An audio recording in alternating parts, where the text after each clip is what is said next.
Le podcast Sur la route de l'horreur est rendu possible grâce à Horreur Fanatique et son encamp du samedi soir. Visitez horreurfanatique.ca pour plus de détails.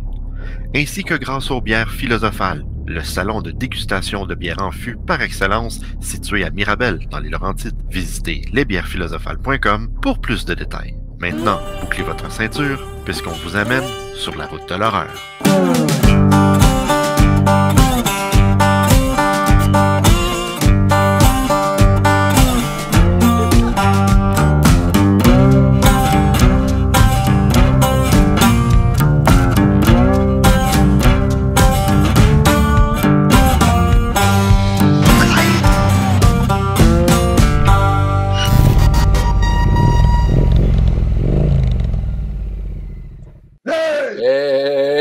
Oui, oui. Alors, mais qu'est-ce qui se passe? Oui, aujourd'hui, c'est un épisode exceptionnel parce qu'on a enfin réussi à se débarrasser de Steve et Martin. Yes! On reste ensemble, ça va marcher à fond. Alors bon, en évitant de raconter n'importe quoi, je vous explique rapidement. C'est que les gars, ils sont partis en tournage pour l'émission Sur la route de l'horreur. Donc, ils sont quelque part en ce moment à London et ils font plein de choses, mais je vous raconterai pas quoi. On va London. Surprise. London, en Ontario, ben oui, évidemment. Hein, oh, oui. Moi, je le sais, mais vous le saviez pas. Merci, Cricri. Et encore plus exceptionnel, on a avec nous comme invité la personne qui forme la relève pour aimer les films d'horreur. On a le fameux Lucas Jalbert. Ouais, bravo, on va l'avoir. Donc, ça va partir d'abord avec un petit tour de table horrifique. Hein. C'est pas parce que les deux clowns ils sont pas là que nous, on n'a pas des choses à montrer, pas vrai? Hein? Allez, Cricri, c'est parti. Bienvenue au tour de table horrifique.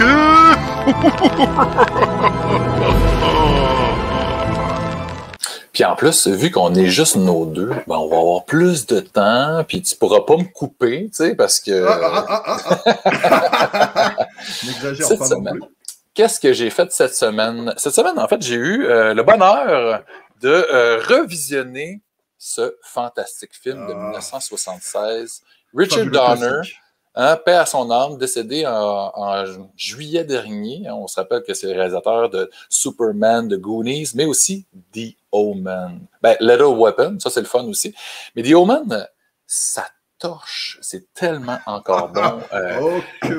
Vraiment, là, il y a des scènes iconiques. Tu sais, c'est la scène trinité des films sataniques des années fin 60, début 70. Rosemary's Baby, The Omen, The Exorcist, des grands classiques. Pourquoi j'ai réécouté ce film-là? Pas juste pour le fun de vous montrer mon vidéodisque. En fait, j'ai pas écouté le vidéodisque, j'ai écouté sur Disney+. C'était tellement drôle de voir le logo de Disney+, The Omen. Pourquoi tu nous montres ça, alors? Raconte. Non, parce que j'étais l'invité de Horreur Podcast Québec. En fait, les gars de Horreur Podcast Québec qu'on avait eu il y a quelques mois, ça fait déjà quelques mois. Qu'on salue d'ailleurs. Hein. Oui, Nick, Sébastien, vraiment gros fun d'avoir jasé avec eux cette semaine de ce film-là, puis de l'avoir disséqué de long en large. Donc, aussi, c'est comme un running gag, là, je parle de mon infiltration d'eau, que mes collections sont dans des boîtes depuis des mois. Mais là, j'ai commencé à défaire mes boîtes, j'ai arrêté de procrastiner, puis j'ai sorti un paquet de beaux films comme ma version française québécoise de Massacre à la scie, que je me suis tapé en défaisant des boîtes, en écoutant la belle version québécoise. Ça doit être quelque chose quand même, hein, parce qu'il doit y avoir des tas de mots québécois que je connais pas. Hein? Peut-être pour toi, ça peut être exotique, mais il avait fait ça quand même avec un beau français relativement international, mais quand même le fun d'entendre des acteurs d'ici nous raconter cette histoire, un de mes films d'horreur préférés. Je me suis tapé quand même les extras là, sur Blu-ray. Ensuite, je me suis... puis oui, je voulais vous montrer quelque chose. Peut-être que, vu que toi, tu es beaucoup fan Elsa Blar, je vais cacher l'adresse, puisque je n'ai pas vraiment le droit de la montrer. Mais j'ai reçu ça il y a quelques... Je pense que c'est l'année passée que j'avais commandé. Avec un petit cœur, dis donc, c'est mignon. je vais te montrer c'est qui pourrait bien m'avoir envoyé ça. Qui est McMinn? Terry McMinn. C'est l'actrice qu'on voit sur le poster de Texas Chainsaw Massacre. C'est la victime qui se fait accrocher sur c'est Pam, sur le crochet de boucher qu'on voit. C'est elle. C'est elle qu'on voit juste là. Puis sur Facebook, elle est très active sur sa page Pam, The Original Chainsaw Girl, puis sa page personnelle aussi. Puis tu peux y commander des photos photographiées, des choses comme ça. Et aussi un livre, en fait. C'est plus un pamphlet qu'elle a écrit. Elle a écrit des histoires liées à Texas Chainsaw Massacre. Elle s'est imaginée si son personnage avait survécu, qu'est-ce que ça aurait donné. Puis, c'est bon au moins, tu as jeté un coup d'œil. Elle a fait la dédicace. Ben, c'est sympathique. C'est sûr que c'est quelque chose de satellite là, à l'histoire. C'est comme si elle s'était sauvée. Là. Parce qu'on voit qu'elle sort du frigo à un moment donné de son congélo. Donc, peut-être qu'elle a survécu, hein? Qui sait? Donc, ça fait partie de ma collection Texas Chainsaw Massacre. Puis aussi, le dernier petit truc que j'ai fait cette semaine, j'ai sorti quelques figurines. On voit des Leatherface ici, quelques clowns louches. Moi, je suis un gros fan de métal, j'en parle tout le temps. Ah non, tu vas pas commencer. Fais gaffe, je te coupe. Hein?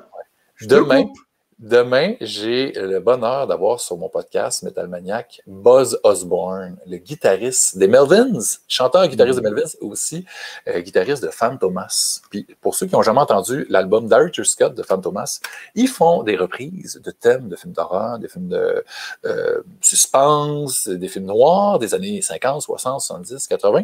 Mais ils font le thème de The Omen. Ils font le thème de Henry Portrait. Là, tu commences à exagérer. Allez, hop! Tu vas sur le côté, ça suffit. Alors, moi, écoutez, ça fait un petit moment qu'on en parle déjà. Mon cher et tendre Martin, qui est devenu un fan absolu de Redbubble, moi, j'en ai profité aussi. Hein. Oh, de la guenille, ok. Oui, un peu de guenille, ça fait pas de mal des fois. Donc, je me suis trouvé ce petit truc-là, très sympathique. Captain Spaulding. J'aime bien. C'est hop, dans l'autre sens, c'est bon. Eh oui. Ça, j'adore ça, j'adore. Et puis le film, j'adore évidemment. Et le personnage, je l'ai rencontré en live. C'était un homme, un vrai. Ah ouais, tu l'as rencontré au Comic-Con? Oui, au Comic-Con, ouais. Je vous raconterai ça une fois. Et celui-là, Reanimator, je ne sais pas comment le prendre. C'est bon. On magnifique. Ça. Et deuxième chose aussi, que je vous parlerai régulièrement, c'est quoi qui a ouvert il y a quelques temps? C'est le Spirit Halloween, évidemment. Mon magasin préféré, le magasin préféré de tous les fans d'horreur, en fait. Chanceux. Et ils font des petits cadres très sympas que j'avais raté déjà il y a un petit moment. Et puis, hop, un petit Freddy. Avec, là, on voit un peu ça. C'est le remake. Non. Ouais, c'est le remake. Mais là, ça change de visuel. Hop, Never Fall Asleep. Et après, on voit Freddy. Petit cadre sympa. T'étais pas Team Jason, toi? Et alors, l'un n'empêche pas l'autre. Fais gaffe à ce que tu dis, toi. Et un autre petit cadre avec le petit Michael. Hein, c'est sympa. Là, on peut mettre des photos ici de ce qu'on veut, mais je préfère garder en fait ce qui est même original. Donc voilà, c'est sympathique. Et puis, ça prend de plus en plus de place à la maison. C'est une horreur. Ben, c'est ça, la passion, les collectionneurs. Puis j'ai même pas encore. Je suis pas allé visiter le Spirit Halloween cette année. En fin de semaine, là, je vais régler ça. Là, je vais aller me gâter. Ça peut être sympa pour tout le monde. Mais maintenant, en parlant de fans, en parlant de collection, puisqu'il y a toute une collection qui va avec, on reçoit notre invité du jour, Lucas Jalbert. Salut les gars! Salut, ça va? Ben ouais! Bienvenue sur la route de l'horreur. Vraiment content de t'avoir avec nous. Ben, merci, Marvin. Merci de l'invitation. C'est charmant. Puis ça me fait plaisir de vous accueillir dans mon sous-sol. Comme tu as dit, dans tout sous-sol de l'horreur, sol de la peur. Ben, moi, l'Halloween, quand on pouvait recevoir des gens, moi, c'était mon plaisir de décorer le sous-sol que j'appelais le sous-sol de la peur en référence au film de Wes Craven. Je faisais venir mes amis ici. Puis c'était vraiment, ils entraient comme dans un antre. Là, puis à chaque année, c'était comme c'est comme un événement, là, on l'attendait là. Ça doit être vraiment un événement parce que c'est allumé comme un sapin de Noël, dis donc. Là, qui disait qu'il était Team Jason? Parce que moi, j'ai mon petit Jason aussi. Là. Nice. Yes! On est dans le même team tous les deux. C'est bon. Mon élément préféré, c'est ma bonne vieille Christine qui est cachée dans mon étagère de films d'horreur, d'épouvante. Je croyais dans ton garage, tu allais nous dire, t'en as une vraie, il va falloir. Non, pas une vraie. Non, moi j'ai une Chevrolet Chevette 85 pour compenser. OK. Pour les gens qui ne connaissent pas Lucas Jalbert, on va faire une petite bio rapide. Toi, tu es tombé dans la culture at large très tôt dans ta vie. Hein? Moi, j'ai lu là, que tu as commencé, parce que, bon, on te connaît comme auteur, artiste, BDiste, maintenant réalisateur aussi. Puis tu as commencé ça, genre, à la fin des années 90, genre, autour de 96, tu avais genre 9 ans. C'est quand même hallucinant de voir qu'il y a des gens aussi jeunes qui peuvent sortir leur première BD à cet âge-là. Donc, depuis, c'est ça, 6 BD, 2 romans, plus un qui vient de sortir, qui en sort un, non, qui en a un autre qui sort genre demain, que tu me disais, exact, au moment où on enregistre le podcast. 2 web-séries à ton actif, plusieurs saisons. Il y en a même d'autres qui sont déjà tournées, en banque. Ça devient d'où, toi, cette passion? Parce qu'on va parler de tes projets, Ça fout la chienne, on va parler des enfants perdus un petit peu plus tard, mais on va commencer au début, le commencement, ta naissance. Non. On va aller. Le début de ta passion pour le genre, le fantastique, l'horreur, ça a commencé comment, Lucas?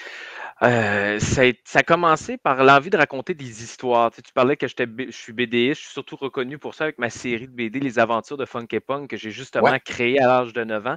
Wow. Donc, c'est l'envie de toujours raconter des histoires qui me trottaient en tête. Je regardais des dessins animés. Bon, je disais, hey, je pourrais m'en écrire moi aussi. Puis par la suite, bien évidemment, le fantastique, l'épouvante est arrivé dans le décor avec les Fais-moi peur autrefois qui passaient à la télévision. Par la suite, je suis tombé dans les Scream. Après ça, les Vendredis 13. Les Freddy, les grands classiques.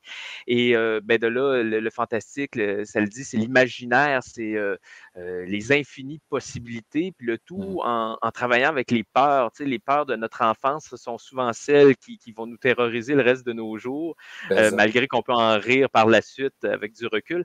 Mais non, je trouvais qu'il y avait une infinie possibilité. Puis l'esthétique aussi de toutes les productions horrifiques, épouvantes de l'époque, je trouvais qu'il y avait quelque chose de très artistique derrière ça que les autres films de comédie, ça te rejoignait moins.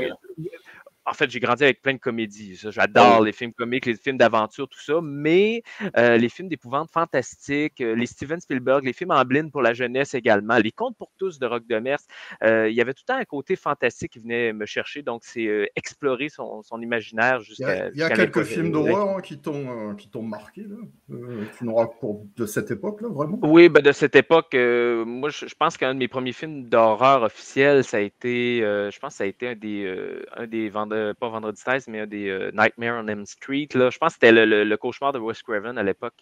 Oh, OK. Que j'avais vu. Je pense que c'est dans celui-là qu'il réapparaît, puis je pense que il va avaler le petit gars là, avec sa bouche énorme. J'avais vu cette séquence-là. Après ça, je suis allé me coucher. Oh mon Dieu, je ne dormirai pas de la nuit. T'avais quel âge? À l'époque, il est sorti en quoi? 94? 95, bon, je vais avoir 6-7 ans. Par la suite, 96, Scream, forcément, de Wes Craven. Et là, j'ai eu vraiment la piqûre. Au début, Ghostface me faisait peur, mais par la suite, je l'ai adoré tout de suite. Puis, avec le recul, je regarde le film à des périodes précises de ma vie en évoluant. Puis tu peux voir toutes les références, les mises en abîme que je ne voyais pas du premier regard à l'époque. Parce que c'est ça, à l'époque, tu écoutais ce film-là, puis tu n'avais pas le bagage que tu as aujourd'hui. Il parlait de films que tu n'avais pas vus. Est-ce que ça a contribué à dire, hey, il faudrait que j'y réécoute ces films-là, il faudrait que je les écoute, Oui, puis même des fois, c'est après coup, je revisionnais le film de Craven, puis là, je disais, je l'ai vu ce film-là, finalement, il fait référence à ça, puis l'autre fois, j'ai revu Ace Ventura, puis à un moment donné, Jim Carrey dit, cet endroit est assaini. C'est la petite. C'est la petite en Poltergeist, la petite la madame la voyante, là. Oh mon Dieu, ils viennent faire référence à Poltergeist de même, mais je ne l'avais pas vu à l'époque. Je n'avais pas vu ce clin d'œil-là. Tu me le dis, là je vois la scène de Ace Ventura, mais moi non plus. J'avais pas fait le lien. Il est allé faire le test avec la porte patio pour dire que le gars, il s'est pas suicidé, il a été assassiné, tu sais. Quand il fait ça, c'est ça. Par la suite, il explique son truc, puis là, oui, je l'ai vu, cet endroit est ça. OK, c'est ça. Mais c'est ça, j'aime bien ça. Il faut vraiment que je me retape Ace Ventura, mais c'est pas un film d'horreur, même si on voit non, Cannibal c'est ça, Corpse. je t'ai dit, j'ai grandi avec des... Ouais, c'est ça. Mais si on voit, tu sais, dans les premiers trucs que tu as fait qui étaient plus fantastiques, horrifiques, est-ce que ça fout la chienne? Officiellement, je me suis... À l'époque, j'avais fait pour m'amuser. Je pense que ça traîne quelque part sur YouTube. Ça s'appelait Scram. En référence à Scream. Scram, si t'as peur, ben Scram, sac ton camp, en voulant dire. C'est quoi, c'est un court-métrage? En fait, c'était déjà un prélude à une web-série. Je pense qu'il y a eu 5 ou 7 épisodes. Ah ouais, OK. Au début, c'était tourné pour le fun, ici dans le sous-sol, bien simple. Bon, c'était moi, en tant que Lucas Jalbert, qui se faisait harceler par un Ghostface par rapport. Puis, tu sais, mais très comique, très parodique. À quel âge t'as fait ça? Là, on remonte en 2008-2009. Je pense quand Scream 4 est sorti au cinéma, 2011. Donc, à ce moment-là, j'ai comme une piqûre, la redécouverte de Scream. Je me fais des petites parodies comme ça. Mais c'était comique. Et par la suite, c'est ça, en 2017-2018, je donnais des cours de dessin, comme je fais à mon habitude, aux jeunes. Puis à un moment donné, ben, j'ai commencé à travailler le portrait. Et à un moment donné, je dis, bon, je vais commencer à faire du dessin semi-réaliste, parce que mes personnages de BD, Funky Punk, c'est du bonhomme à gros nez, c'est du franco-belge, Tintin, Astérix, Lucky Luke, Spirou. Et là, je dis, ben, ça va faire changement. Fait que j'ai commencé à dessiner des gamins des ados. À un moment donné, c'était la période d'Halloween. Fait que OK, ils sont dans le lit, ils ont peur, il y a une main de Freddy qui sort, ou il y a un fantôme au-dessus, etc. Puis là, les jeunes venaient voir ce que je dessinais. C'est donc bien cool, c'est hot. Fait que là, j'ai comme allumé, ça les intéresse, ça pique la curiosité. Là, tout de suite, moi, j'ai un gars à idées, à concept, à penser, tu sais, OK, bon. Puis là, qu'est-ce que je préfère? Puis là, j'ai repensé aux comic books, tu sais, les creep shows, puis les contes de la crypte, les anthologies. J'ai ramené le magazine, tu sais, le vintage est à la mode. Moi, je connais un peu pour mon côté rétro, justement. J'ai un comic book dans lequel je ferais des dessins, puis dans lequel des jeunes pourraient participer à des concours, puis être publiés dedans s'ils ont envie de dessiner ou écrire même des nouvelles. Puis j'ai dit, j'aime le tournage, j'aime le cinéma. Je pourrais adapter certaines histoires que je dessine sous forme de petits épisodes. T'es parti tout de suite dans le délire, en fait. Oui, c'est ça, le concept complet. Tout de suite. C'est ça, puis là, je voyais dans le futur, à un moment donné, on pourrait peut-être faire un podcast. À un moment donné, on ne sait pas ce que ça peut nous mener. On pourrait essayer de contacter telle maison d'édition. On pourrait peut-être voir avec Frisson s'il y aurait de quoi faire, etc. Fait que tu as toujours été quand même assez ambitieux dans tes concepts. Il n'y avait pas de limite. Là, non, c'est ça. On verra si ça marche, mais on va avoir les idées. Là. Moi, je ne pourrais pas dire en mourant que j'ai pas fait ce que j'avais envie de. J'ai tout essayé. Nomme-les, tu as fait de la musique aussi. Je fais de la musique, je chante, j'ai endisqué, j'ai fait de la radio, j'ai publié des BD, je suis conférencier, je suis enseignant, je suis pédagogue, arthopédagogue maintenant, fait que je fais plus juste de l'art avec les jeunes, je suis là aussi pour dans leur vie tous les jours, puis même dans leur période du passage de l'enfance à l'adolescence, des périodes charnières, les parents sont contents que je sois là pour eux. Fait que je touche un peu à tout. Puis, tout en étant créatif tout le temps. C'est ça ton moteur. Là. C'est ça, puis j'ai pas envie de m'ennuyer. J'ai une vie à vivre, j'ai envie de la vivre à fond. Puis, j'en parlais avec Roch Demers, il est décédé dans le courant du mois d'août. C'était mon ami puis mentor depuis quelques années. Depuis, on s'est rencontrés en 2015, je crois. Puis à chaque année, on se voyait 2 ou 3 fois, des petites rencontres. Puis on se jasait de la jeunesse, puis des projets. J'avais un projet de film, un projet de cinéma. Il était au courant là, de ma web-série. Il regardait ça d'un œil et bien fier, puis tout ça. Puis, il m'a beaucoup inspiré. J'en parlais tantôt, les contes pour tous. Cette ambiance-là où les jeunes sont entre eux, il n'y a pas vraiment de parents autour, puis ils vivent des aventures fantastiques, ça rappelle les Goonies, ça rappelle... Tantôt, c'était Spielberg, là, justement, les premiers films, même E.T., moi, c'est un des premiers films que j'ai vu au cinéma, c'est justement des histoires qui sont racontées aux jeunes, mais pas moralisateurs, c'est vraiment eux les héros, donc ça, c'est vraiment le fun que tu t'adresses. Il y a de l'aventure. Oui, exact, c'est ça qu'ils veulent, les autres, ils veulent du rêve. C'est ça. Puis ils veulent avoir peur un peu, même si je te disais tantôt hors d'onde que ma fille, elle a eu très peur quand je lui ai montré le premier épisode de Ça fout la chienne tantôt avant d'aller se coucher. Peut-être que c'était pas une bonne idée. Avant d'aller se coucher. Non, c'est ça. Peut-être que j'aurais dû l'écouter avant. Mais moi, vois-tu, j'ai plus de recul. Je peux même plus dire si ça fait peur ou pas. Je les ai tellement vus sur ma table de montage qu'à un moment donné, pour moi, c'est pourri, c'est pouiche, ça doit être quétaine, tu sais. Non, mais le cri à la fin de l'épisode de la sorcière, puis elle crie longtemps. Puis là, ma fille, elle dit « Ouais, mais elle arrêtait pas de crier! » suite. Oh non, t'as couffaine bien raide, tu sais. Mais justement, parle-moi de cette attends, Christophe, oui, je vais te couper un peu avant. Oui, coupe-moi. Je sais que t'es pas. C'est lui qui a coupé. C'est lui qui a coupé. Ça, là, ça, tu veux prévoir ça, ça arrive jamais. C'est vraiment bon. Ben, là, en plus, c'est lui qui nous lead, là, fait que s'il n'est plus là. Non, il est de retour. Je suis de retour. Une coupure Internet, comme c'est bizarre. Alors, j'allais dire justement, c'est n'importe quoi. Oui. C'est que on veut connaître un peu plus le Lucas Jalbert avec quelques questions. Donc, on va partir avec les questions rafales. Eh oui, on y va. Est-ce que notre invité saura répondre aux questions rafales?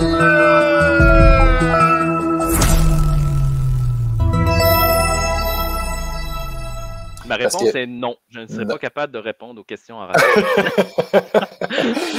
mais c'est ça, Zumblar, il n'est pas habitué d'être toujours à l'écran comme ça. Fait que je pense qu'il est un peu déstabilisé. Là, son Internet est déstabilisé aussi. Surtout, mais c'est ça. Comme Zumblar disait, les questions en rafale, c'est des questions qui ne sont pas nécessairement sur ton œuvre, mais qui sont sur tes habitudes de cinéphile, tes origines, tes goûts, tes intérêts. Donc, tu penses pas trop. Je te pose une question. Première chose qui te vient en tête. Puis c'est pas grave si ça ne devient pas le film ultime. On va prendre qu'est-ce qui vient. Dernier film d'horreur que tu as visionné. Je pense que c'est Conjuring 3. Là. OK, parfait. Tu es à jour, c'est bon. J'essaye. Ouais. Ton tout premier film d'horreur que tu aurais visionné ou que tu as loué? Comme je disais tantôt, c'est Le Cauchemar de Wes Craven. Ouais. Ça, c'est le premier film que tu as vu, genre, par accident, parce que tes parents l'écoutaient, genre. Puis... Ça passait à la télé. Ouais. Ah, ouais. Premier film que tu as loué toi-même?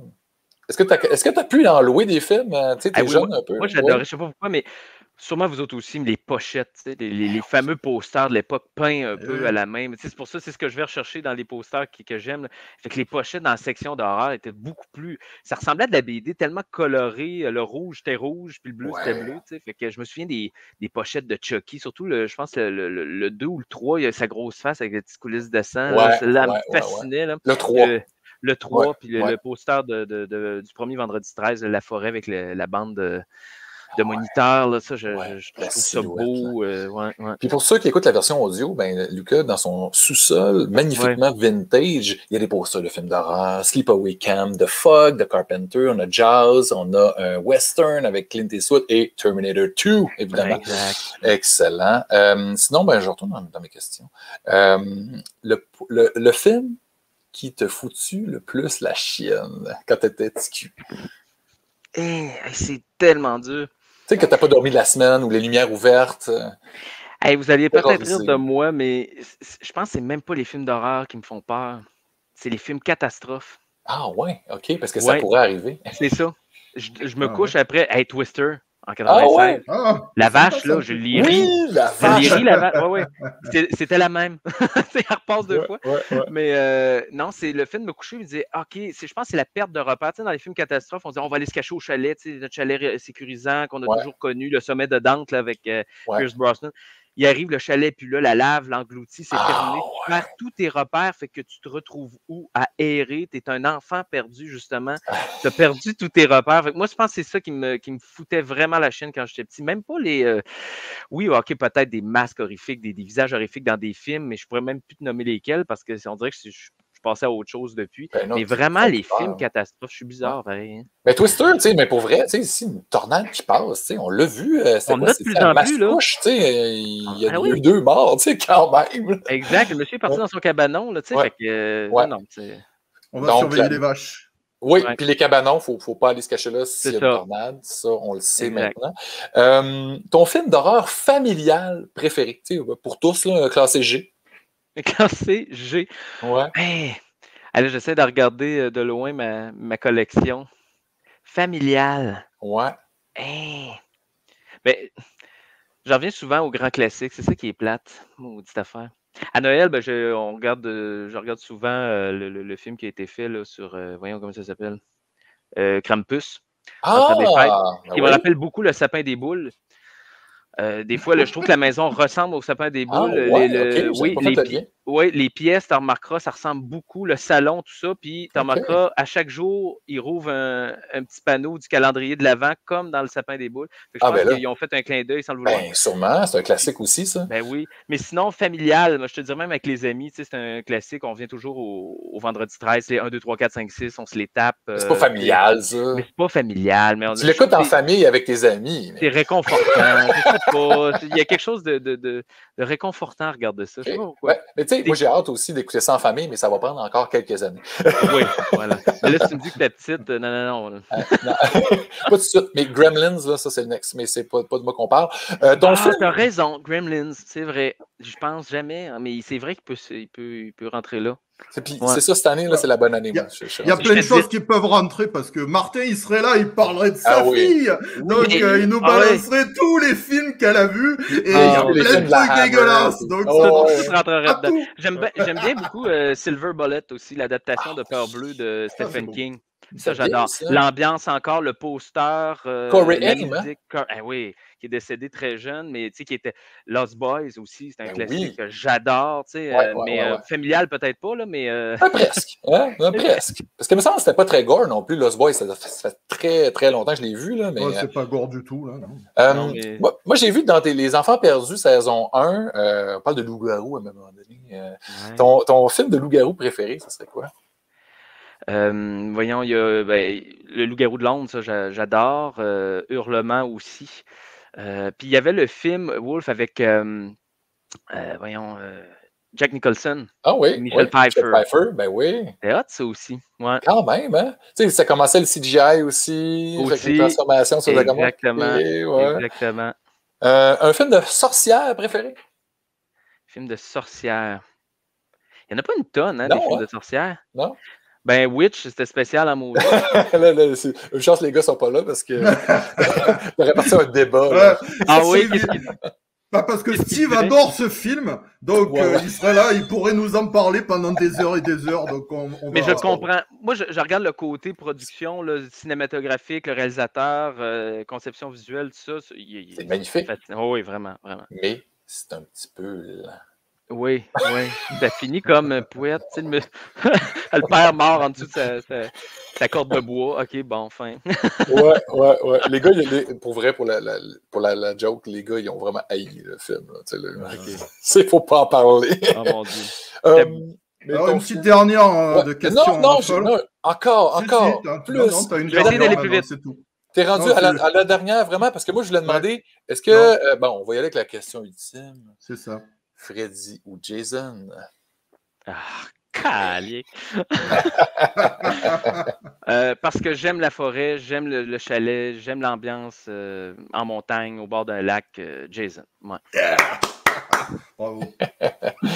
Excellent. Donc, ce qui clôt nos questions en rafale. On va retomber à Ça fout la chienne. Donc là, ton idée de base, OK, on va faire un magazine qui est un peu comic book magazine. Voilà, ça c'est ton premier numéro. Tu en as fait paraître combien? 8 numéros.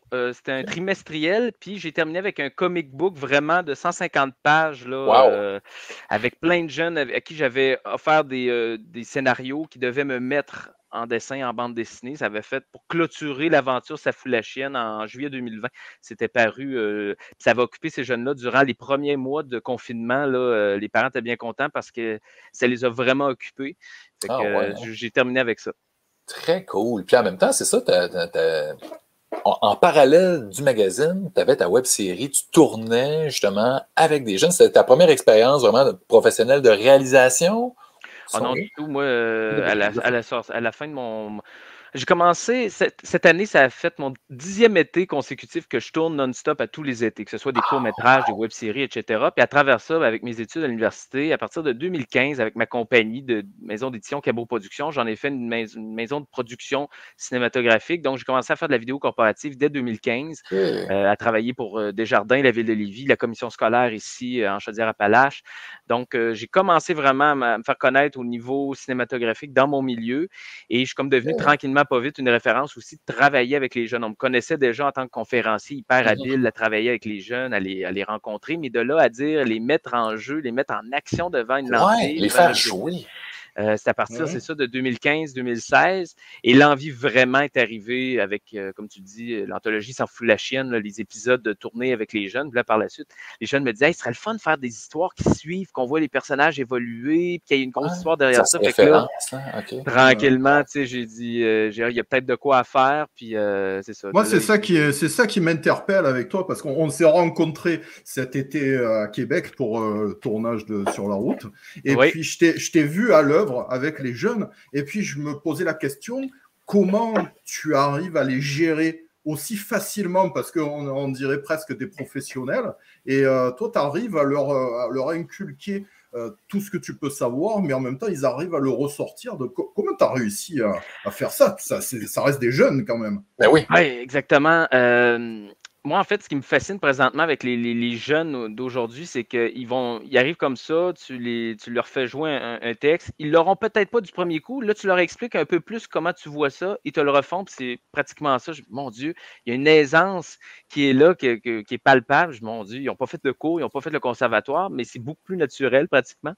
Et c'est l'envie, ce que des jeunes me disaient, c'est qu'on aime être avec toi sur les plateaux, c'est parce qu'il n'y a pas de pression, c'est pas plate, il y a pas, tu n'es pas là, le réalisateur hyper maniaque là, qui veut que tout soit parfait. Moi, à un moment donné, les jeunes partent sur un délire, j'embarque dans le délire avec eux, je suis encore jeune de cœur. Fait que, ben oui.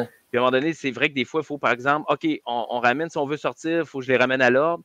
Parce que tu as des shots aussi à produire là, au bout de la journée. Exactement. Puis mon secret, c'est finalement de ne pas les regarder d'une certaine hauteur, mais c'est d'être vraiment à leur hauteur, de jaser comme un grand frère avec eux. C'est un peu le rôle de mon personnage dans la série des Enfants perdus, c'est que je suis le grand frère, puis je coach cette bande de jeunes-là, puis j'essaie que ce soit un fun parce qu'à la base, ils le font de façon volontaire.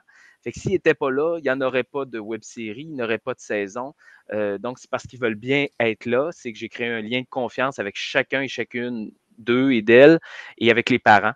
Et par la suite, vous êtes venus sur le plateau cet été, mais il y a eu des plateaux l'année dernière, par exemple, c'est qu'on était en tournage extérieur toute la journée, gros soleil, 30 degrés, à côté d'un vieux moulin abandonné sur le bord d'une rivière. Ben, à la fin de la journée, on s'en va tout à la plage, je vous paye le casse-croûte, puis on se baigne, puis ça finit comme ça, la journée de tournage. Fait qu'il y a ça aussi, les souvenirs qui se raccrochent derrière ça. Oui. Tu sais, du bonding, là, vous faites une gang, là, vous avez du fun. Puis... Un gros camp de vacances. Moi, j'appelle ça, c'est mon camp de l'été. J'ai pas l'impression de travailler quand je filme avec eux l'été. J'ai l'impression que c'est mes vacances. Je passe du bon temps avec ces jeunes-là. Puis en plus, il y a une œuvre ensuite. Hein, vous aviez comme un beau produit fini. Tu sais, moi, j'ai eu beaucoup de fun à me taper, pas avec ma fille, la première saison de Les Enfants perdus, qui est aussi un livre. Hein, le tome 1 est sorti, c'était en mars dernier, La Malédiction céleste. Exactement. Donc là, tu me disais que demain, au moment où on tourne justement l'épisode, le podcast, là, on est début septembre, le tome 2 sort, la saison 2 va sortir aussi. Parle-nous un peu de... on va aller à la saison 2 un petit peu plus tard, mais la saison 1, tu sais, moi, en l'écoutant, en la visionnant, j'ai vu le cinéphile. Tu sais, là, je vois ton sous-sol, je vois tes posters, mais là, j'ai vu les références, les influences, mais aussi les petits Easter eggs, tu sais, les DVD qui traînent, les livres. C'est important pour toi d'insérer... Est-ce que c'était pour éduquer les jeunes ou c'était pour les parents qui vont l'écouter avec leurs jeunes? C'était pour qui tu faisais ça? En fait, pour les deux, je te dirais, parce que oui, de un, c'est pour dire, regardez, il y a un passé, il y a quelque chose qui existe. C'est pas les remakes et les reboots d'aujourd'hui qui font que c'est ça le cinéma. C'est regarder ce qui s'est fait avant, regarder qui sont les grands réalisateurs, qu'est-ce qui a été raconté, qu'est-ce qui a été fait, puis avançons maintenant avec ce qui a été fait, qu'est-ce qu'on peut faire maintenant. Puis pour les parents aussi, c'est des clins d'œil forcément, parce que moi, c'est mon époque, les années 80, 90, 2000. Bon, c'est cette période-là charnière où il y a eu un tas de films, un tas de livres, un tas d'émissions pour la jeunesse aussi. Donc, oui, c'est ça. Puis en plus, avec la collection Frisson qui est embarquée dans le projet de la web-série, c'est arrivé. Puis Frisson, ça existe depuis 30 ans, là, tu sais, c'est gros. Moi, quand j'ai commencé Ça fout la chienne, j'avais en tête Chair de poule et Frisson. Je vais être dans ce style-là. Puis si un jour, je peux m'en rapprocher, je peux entrer en contact avec eux, ça serait super. Ça fout la chienne, commence à écrire une saison 1 des Enfants perdus, diffuse la saison 1 sous le nom de Ça fout la chienne, mais sous-intitulé Les Enfants perdus. En cours de route, je cesse le magazine, mais Frisson me contacte un jour, m'appelle à la maison. Ah ouais. Puis ils me disent Hey, on adore ce que tu fais avec les jeunes, la connivence que tu as avec eux, la proximité que tu as à leur faire, à leur transmettre l'envie d'avoir peur par le biais de la littérature ou du cinéma, etc. On a envie de faire de quoi avec toi, mais on ne sait pas quoi. Fait que là, moi, je laisse aller ça. Je passe l'été à tourner ma saison 3, donc l'été passé. Non, ça marche pas. Ça, c'est ce que tu racontes, parce que je suis sûr que tu tapais à leur porte tous les jours pour aller les voir. Tu faisais un gros n'importe quoi. Et d'ailleurs, c'est là qu'on y va à la chronique du n'importe quoi. Here we go. It's time for n'importe quoi. N'importe quoi. N'importe quoi. On the road of the terror. Allô? Ouais, je pense qu'il était un peu sous le choc. Oh my God! Est-ce que j'ai vu ce que j'ai vu? Hey, c'est Steve! Hey, Martin, salut! Hello, guys!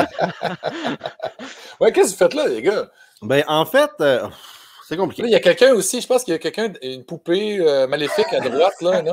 OK. Parce que je voyais juste une main, un pied. Ah, c'est Danny. Salut! Ouais. Bon, parce que comme vous savez, ben, on est en tournage pour Sur la route. Et là, ce soir, en fait, on devait être sur un plateau de tournage et ils ont eu des gros problèmes. Donc, ils nous ont dit, venez juste demain soir. Fait que là, on est revenu ici et on s'est dit, ben, on va rentrer dans le podcast parce que ça va être le fun. En direct de votre chambre d'hôtel. Ben oui, en fait, on est dans la chambre d'hôtel. Il y a Guillaume qui filme. OK, là. Salut, Guillaume! Salut! Attends, il s'en vient. Hello!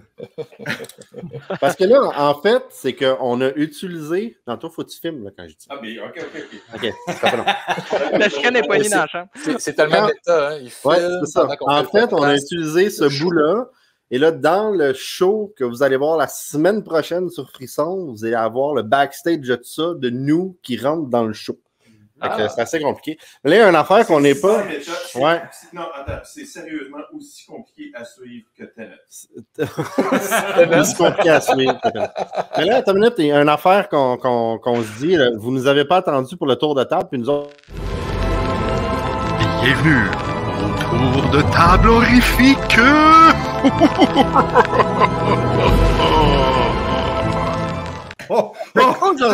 Ça, vous allez le payer, les gars. Fait que juste avant d'arriver ici, on est arrêté à un magasin qui s'appelle Beat Goes On. The Beat Goes On. Et on a acheté des choses. Fait que je vais vous dire, moi j'ai acheté les saisons 1 et 2 de The Hunger. OK. Hunger. Come on. Sous, Colin. Hein? Après, j'ai acheté Barbed Wire, mais ça n'a aucun rapport avec l'horreur. Barbed Wire avec Mais Pamela en fait- Anderson. En fait, Martin et moi, on s'est donné un défi de qui trouverait le pire film d'horreur dans cette place-là. Et j'ai trouvé The Bloodletting. Hey, c'est affreux comme pochette. Vampire Scroll. Ça a l'air horrible. Y a-t-il des acteurs qu'on connaît là-dedans? Actrices? Molly Fix, Jeremy Dunn, Sean Piccinino. On les connaît tous. C'est ça, c'est pas un film porno, ça? Ouais, c'est ça. Je connais les noms de l'acteur porno.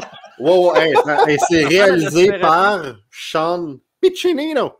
Oh my God. Ah, il a gagné meilleur film d'horreur au New York International Independent Film and Video Festival en 2004.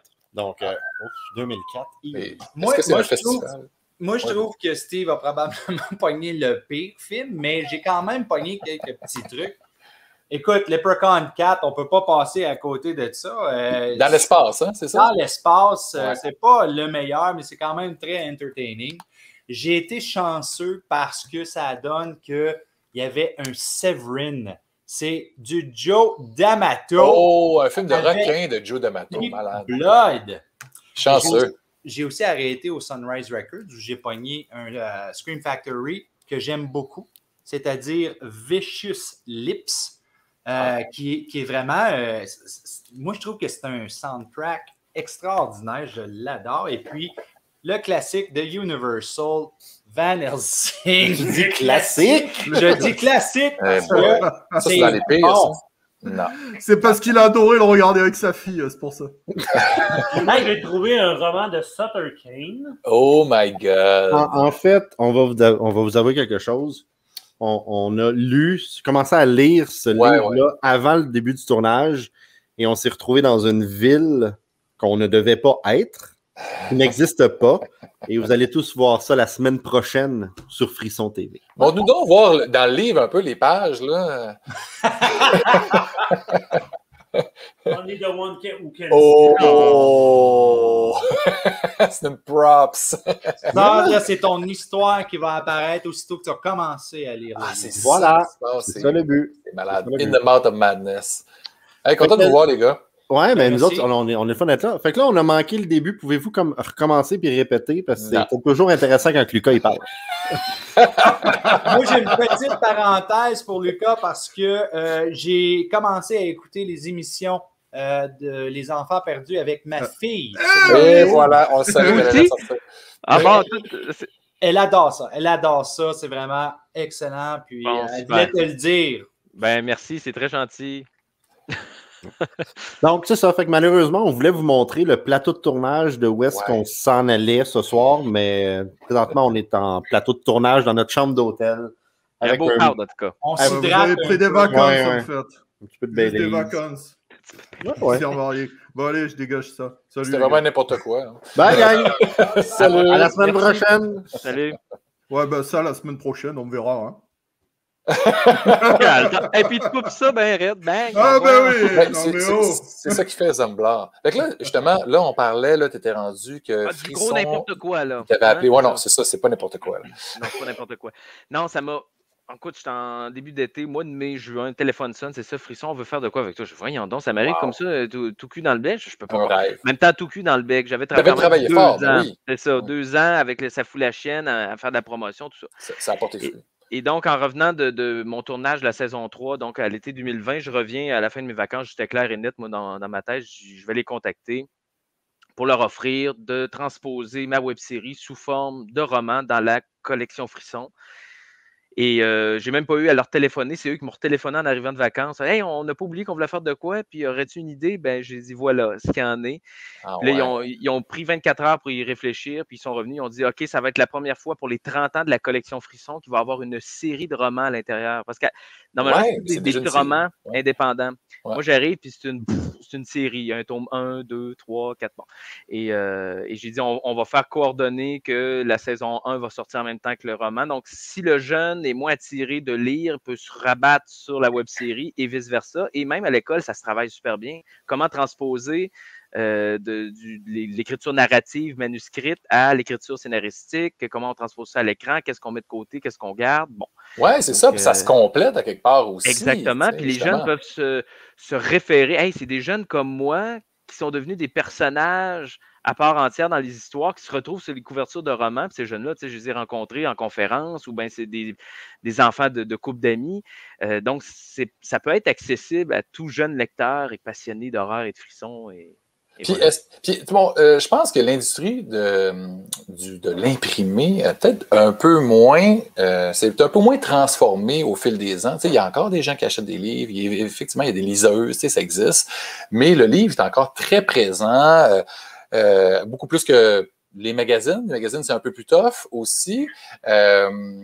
Par contre, si on parle de cinéma, bon, on sait que ça se transforme beaucoup, les plateformes, tout ça. Puis dans je n'ai parlé tantôt, dans ta web-série, on voit beaucoup de formats physiques. On voit du DVD, tout ça. C'est une façon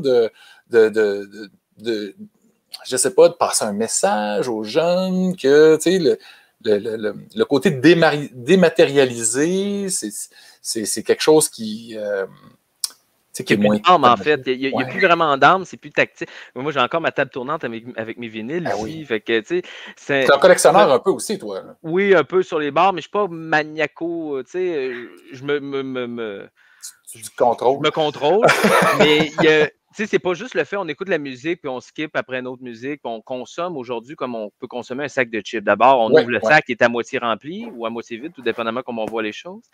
Et après ça, une fois que c'est ingéré, on jette, on passe au suivant. Tandis que quand on retourne, par exemple, au vinyle, il y a un processus. On le nettoie avant, on le place, on pose l'aiguille, il y a un momentum. C'est la même chose, je trouve, pour regarder un film. Moi, je marche. Oui, il y a les plateformes, je ne peux pas cracher là-dessus. C'est les YouTube, c'est comme ça que je peux me faire voir mes trucs.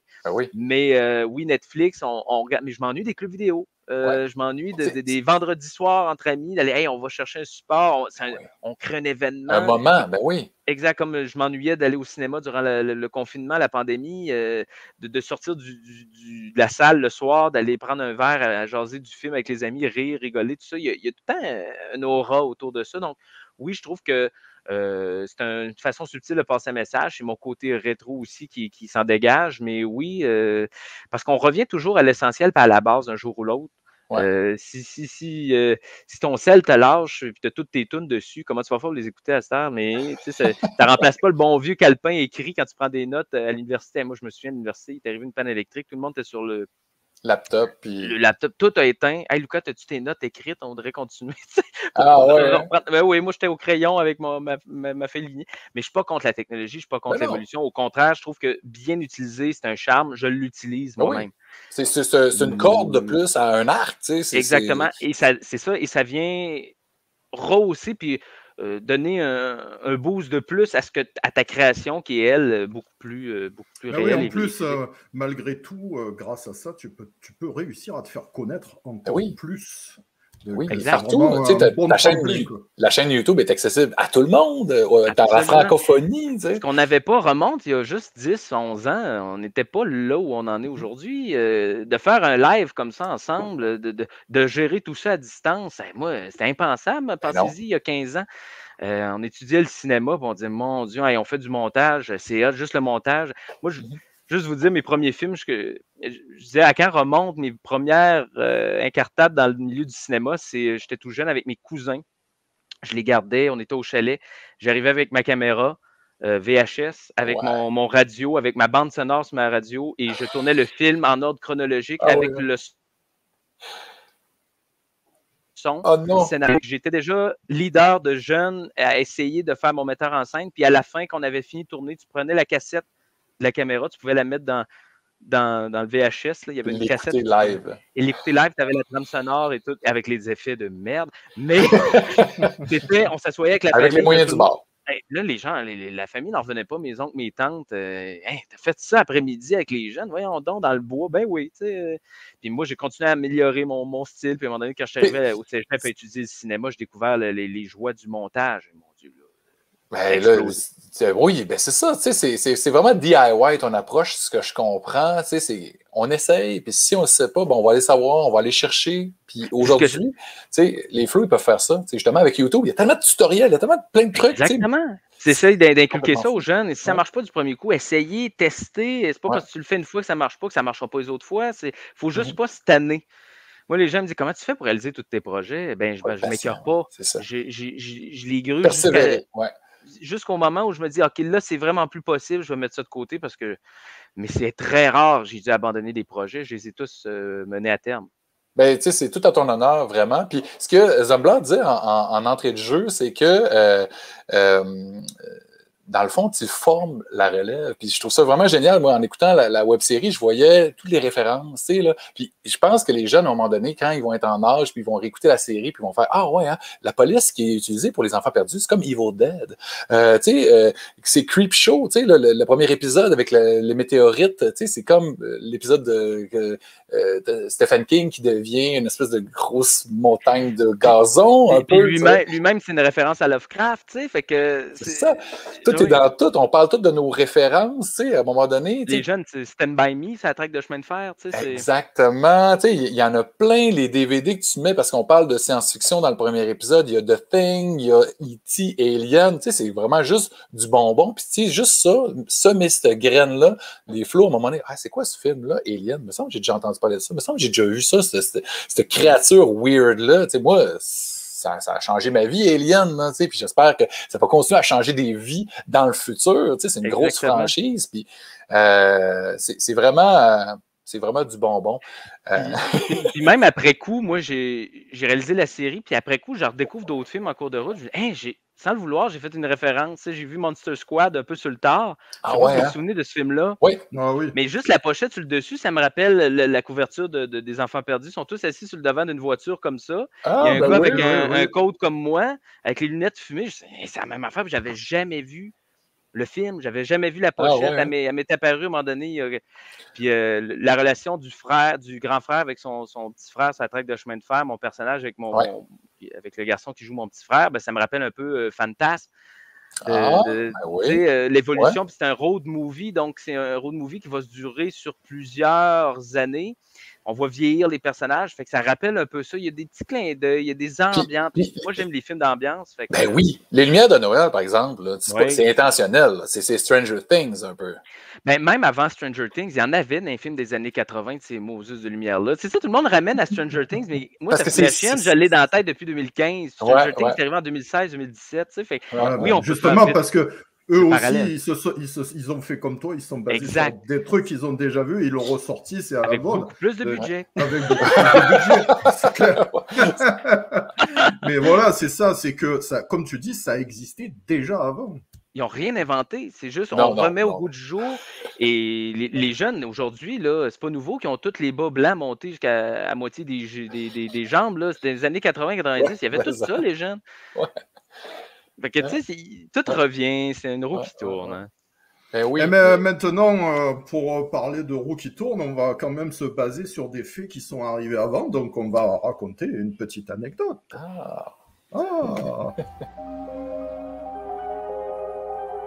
Anecdote, c'est le temps de l'anecdote.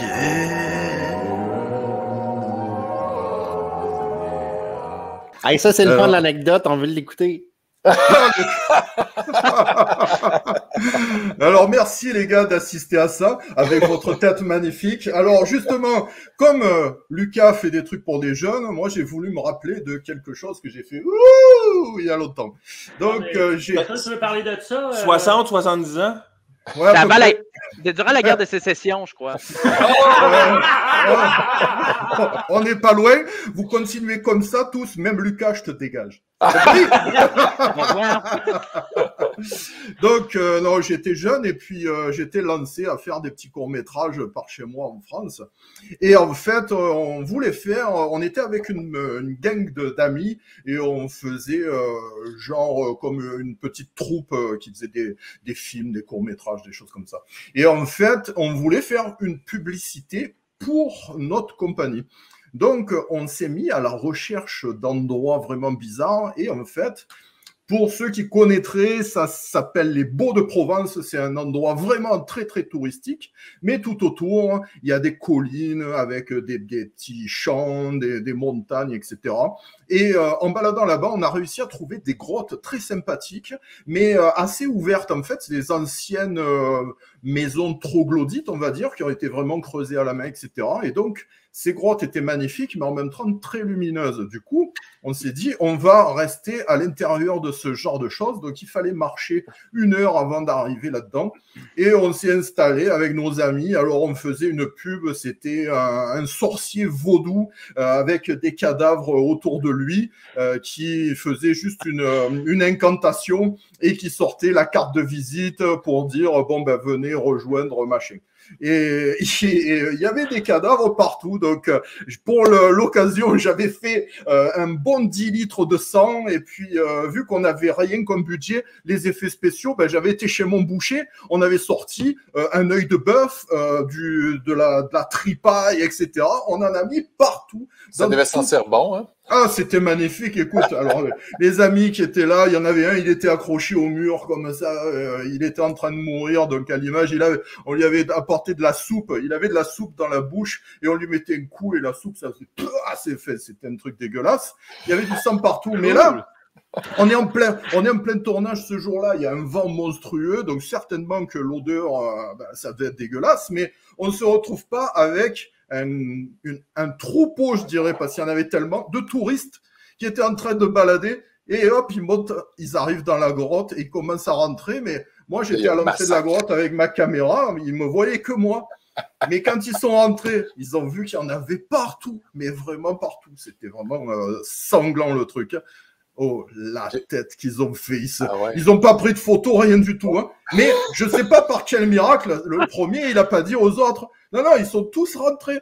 On s'est retrouvés, ils étaient une vingtaine avec nous, on était une équipe de 7-8. Et ils sont retrouvés là à regarder comme ça, qu'est-ce qui se passe. En plus, des touristes étrangers, je ne sais même pas quelle langue ils parlaient. Puis ils ont regardé comme ça. Et puis ils sont restés 10 minutes et ils sont partis. Ouais, quand même. Et ils essayaient de communiquer et tout, mais ça passait pas. Il y en avait qui faisaient la gueule et tout. Ils voyaient le sang, ils étaient pas bien. C'était extraordinaire. Et pour finir l'anecdote, c'est qu'on a tout filmé. C'était magnifique. On filmait à l'époque avec le gros caméscope avec les cassettes VHS à l'intérieur. On rentre à la maison, on se dit, oh, on va regarder un peu les rushs. Je mets la cassette. Et... Pas de son? Non, mais ça, c'était ça. Moi, ça me surprendrait pas, hein. Ouais, c'est ça, ouais. Voilà.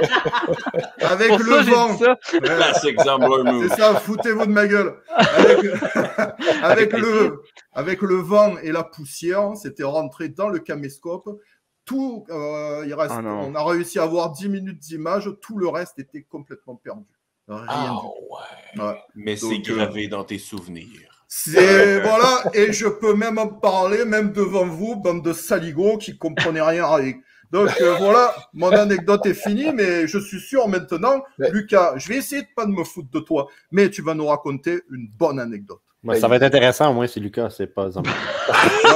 C'est ça, dégage. Salut Steve. Je vais faire suite à toi. Tu parlais d'histoires de sang et tout ça pour un tournage. Ben justement, pour les enfants perdus, c'est bien simple. Moi, c'est durant le tournage de l'épisode 2 qui se passe dans le cimetière du Loup-Garou, justement. Tu m'en parlais tantôt. Puis, justement, je me demandais, est-ce que c'est un vrai cimetière? Je l'ai vraiment trouvé magnifique. Oui, absolument. Un vieux cimetière protestant dans le coin de Saint-Malachie, dans Bellechasse. Ah ouais. Dans un coin de mon enfance. Fait que je l'avais repéré depuis longtemps. Je l'ai donné, ça va me ressortir. J'ai une besoin, je vais y retourner. Avec les gars toutes croches, là, c'est vraiment creepy. Avec la remise, tout est là, idéal. Et c'est ça, un de mes jeunes, à un moment donné, mon Joe, à un moment donné, il fallait qu'il soit la jambe ensanglantée, puis bon, tout ça. Fait que j'avais produit un sang avec du sirop, du colorant, etc. J'y mets ça sur la jambe. Il faisait à peu près 30 degrés Celsius en plein milieu du mois de juillet. C'était super. Les guêpes. Et là, à un moment donné, je le laisse, il se prépare. Moi, je me prépare avec ma caméra. Tout ça, je me retourne. Il dit, Lucas, il est en train de se faire emporter par les mouches et les guêpes et tout ça. Il est en train, littéralement, au revoir, Joe. C'est pas le loup-garou qui va t'avoir eu, c'est les... Hey, j'avais pas pensé à ça. Ah non. Hey, écoute, il est revenu, il pesait 10 livres de moins. Anecdote sympathique, là. Excellent. Mais sinon, c'est ça. Je te laisse finir avec 2-3 questions. Il nous reste oui. Donc, on peut y aller. Non, il nous reste combien de temps avec tout ça, là? Ah, ben il nous reste un petit 3 minutes, là. On a presque fini là. Mais moi, on était en train de parler de justement les enfants perdus. Les références et tout ça. Oui, tout à fait. Mais là, tu nous disais, avant d'entrer en onde, on n'est pas en onde, en tout cas, avant d'enregistrer, que tu avais déjà 4 saisons de prêtes. Là, il y a la 2e qui sort. Qu'est-ce que tu peux nous dire sans trop nous dévoiler de punch? Qu'est-ce qui s'en vient pour les enfants perdus? Ben, la première saison racontait l'écrasement d'une comète dans le comté de Coleraine. Bon, cette comète-là dégageait des forces venues d'ailleurs qui pouvaient rendre possible ce qui nous paraît impossible chez nous. Et bon, là, les jeunes, ça se terminait au début de l'été. Et là, bon, ils vont avoir une accalmie, mais saison 2, le soir d'Halloween, la force a besoin de chaleur pour se réactiver. L'été a été plus frais que la normale, mais à l'Halloween, un petit été des Indiens, donc la chaleur est de retour et remet en vie cette force que les jeunes pensaient avoir mis derrière eux. Et là, sont tous confinés dans la clinique de l'hôpital général de Coleraine. Donc, on va retrouver tous les jeunes qui se sont finalement rencontrés au cours de la saison 1. Ben là, ils vont tous être ensemble dans la saison 2. Ils vont devoir affronter le mal qui est toujours là, la force mystérieuse de la comète. Et les autres saisons, c'est sûr que la force, elle n'est pas seule. Elle a plusieurs formes. Donc, si une disparaît, il y en a un autre qui est encore là, prête à survenir, à surgir. Donc, les jeunes vont toujours penser s'en sortir, mais finalement, il y a tout ça quelque chose qui ramène le foutoir, le bordel. Wow! Hey, c'est vraiment cool que tu aies tout ça mappé déjà. Oui. Que c'est tout prêt. Puis en plus, je te dirais que la saison 2, je l'ai fini in extremis. On est tombé en confinement mi-mars 2020. Ouais. C'était en plein tournage. On était 3 mois arrêtés complètement. J'ai dit dans ces 3 mois-là, regarde bien ça, mes jeunes vont muter, ils vont grandir, ils vont changer de foi. Là, j'ai dû retravailler, réadapter la fin de mon scénario qui était normalement se terminer en intérieur, a dû se tourner en extérieur pour garder la distanciation. Les jeunes avaient effectivement changé un peu en l'espace de 2-3 mois. Donc, ça a grandi, hein? Ben oui. Oui, puis la saison 2 a vraiment été tout un défi. Oui, vraiment, faire à croire que les jeunes sont ensemble, même si on ne peut pas tous être ensemble. Hey, on avait peur que la police vienne nous trouver dehors parce qu'on filmait, tu sais. Fait que, ouais. Puis 2020 et 2021 ont été plus tranquilles relativement. Là, le tournage en été, c'était plus simple. Ah ouais. Non, vraiment. Mais c'est ça, je suis content qu'il arrive une autre pandémie. Moi, j'ai 1 an et demi d'avance. Fait que moi, j'ai du matériel. Ok, ben écoute, c'est tout le temps qu'on a. On va finir sur ces mauvaises paroles. Le gars, il nous amène une autre pandémie. Mais t'es non, fou. du tout. Une autre vague. Je voulais dire une autre vague. C'est ça, donc, merci. Écoute, hey, merci à vous. Merci, Lucas. C'était vraiment intéressant tout ce que tu nous as raconté aujourd'hui. Et on se retrouve sur la route. Ah ben ça c'est clair, hein, ça on va y être, ça c'est certain. Mais j'ai envie d'en profiter pour remercier nos partenaires aussi. Donc les bières philosophales, comme dirait Steve, ceux qui nous nourrissent à chaque épisode, évidemment. Excellente, hein, j'ai eu l'occasion d'écouter. Ah oui, elles sont bonnes en plus. Très Donc allez-y. Horreur fanatique aussi, nos amis, qu'on connaît bien partout. Et puis je voudrais aussi préciser à tout le monde que évidemment, venez vous abonner à notre chaîne YouTube, à notre chaîne, à Facebook, à tous les podcasts environnants qu'il peut y avoir là où on est. Et puis notre Patreon aussi, où on a régulièrement des extras, plus le hors-route que notre ami Martin adore faire et qu'on se marre vraiment. Donc tout ça, allez-y, on vous attend. Et attends, qu'est-ce qu'il a celui-là encore? On veut la blague, on écoute la blague. Quoi, la blague? Ah, il vous faut la blague. Ok. Je vais vous donner la petite dernière pour la route. Alors, vous savez comment on appelle un lecteur DVD cannibale? Non? Un Hannibal lecteur.